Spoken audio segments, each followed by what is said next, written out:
અરવલ્લી જિલ્લાની તો અરવલ્લી જિલ્લાના મોડાસા તાલુકાની સરડોઈ ગ્રામ પંચાયતના મહિલા સરપંચ સામે ગ્રામજનોએ વિરોધ મોરચો માંડ્યો છે। ગ્રામ પંચાયતના મહિલા સરપંચ ગેરહાજર રહેતા તેમના પતિ આપોઆપ ખુદ રીતે વહીવટ કરતા હોવાની કલેક્ટરને રજૂઆત કરવામાં આવી હતી। ગ્રામજનોએ મોટી સંખ્યામાં મોડાસા ખાતે કલેક્ટર કચેરી ખાતે પહોંચીને મહિલા સરપંચ અને તેમના પતિ વિરુદ્ધ કલેક્ટરને આવેદન આપીને રજૂઆત કરી હતી। સરપંચના પત્ની હંસાકુર બાંધેલી રહેવા અમારા ગામમાં સરપંચ 4 વર્ષથી કોઈ દિવસ હાજર રહેતા જ નથી।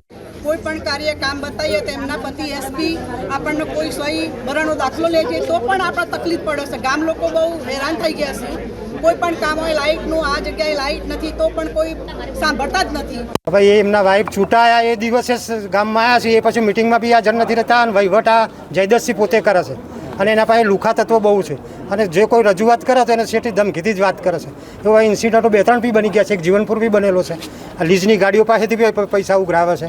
એવા આ બધા 2 નંબરી કામ કરે છે। એટલે બિલકુલ અમારા ગામ માટે એ શરમજનક બાબત છે। એટલે થાકીને મેં કલેક્ટર સાહેબને આ રજૂઆત કરી છે અને બધી કોપીઓ અમે એટેચ કરી છે। આગળ જે અમારી માગણી શું છે? અમારી માગણી મેઇન એમ છે કે સરપંચ પદેથી દૂર કરવું એને, કારણ કે પોતે સરપંચની એમની વાઇફ તો હાજર રહેતા જ નથી, વહીવટ એ કરે છે અને એ શક્ય જ નથી। કેમ આટલું બધું સહન કરવું પડે આટલા વર્ષ? સહન તો કરવું પડે ને, તો થાકીને થાય આ બધું। અમારા અંદર સંબંધી બી હોય આ તો। બેન રાવણ છે, હું પંચાયતની સદસ્ય છું અને આવેદનપત્ર કલેક્ટર સાહેબને આપવા આવ્યા છીએ। કેમ કે સરપંચ હાજર રહેતા નથી, ગામની પ્રજા બહુ હેરાન થઈ ગઈ છે। બીજી વાત એ છે કે એના ઘરવાળા વહીવટ કરે છે તો દાદાગીરી બતાવે છે, ગામની લોકોને હેરાન કરે છે, પ્રજા બહુ હેરાન થઈ ગઈ છે। એ માટે અમે બધા આવ્યા છીએ। કેવી તકલીફ પડે છે? તકલીફ એવી પડે છે દાદાગીરી કરવાની। આ કોઈ કામ હોય તો ના કરવાનું, લાઇટ કરો તો નહીં થાય, પાણી કરો તો નહીં થાય, એ બધી દાદાગીરી કરી છે સાહેબ। એનો ભાઈબંધો એવા જવાબ આપું છે આપણને કે એમ કે તમે આ ખોટું કરો છો, અમારા દોસ્તારો છે તમને બધાને જોઈ લેશું, એવો સરો દાદાગીરી બતાવી છે સાહેબ।